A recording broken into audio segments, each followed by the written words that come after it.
How are words counted in IELTS? So IELTS ടെസ്റ്റിൽ നമ്മൾ time ആണ് മെൻഷൻ ചെയ്യുന്നതെങ്കിൽ, for example 10 AM. So this 10 AM will be considered as a single word. Numbers ആണ് mention ചെയ്യുന്നതെങ്കിൽ, for example you take the number 10,000. So this 10,000 will be considered as a single word or a single number.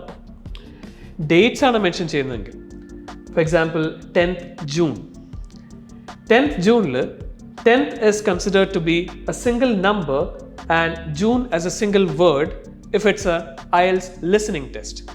But if it's a writing test, 10th June is considered to be a single word. Symbols നോക്കുകയാണെന്നുണ്ടെങ്കിൽ, for example 55%. So 55% നമ്പറും സിമ്പിളും കൂടിയിട്ട് ആണ് എഴുതുന്നതെങ്കിൽ, that is considered to be a single number. At the same time, if you write 55 as a number and percent as a separate word, that is considered to be a number and a word.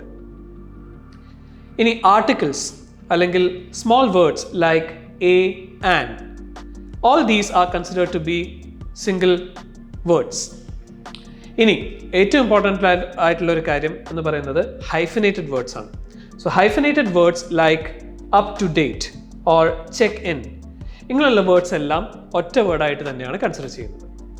To know more about our IELTS training programs at English House, click the link below. English House, English at your fingertips.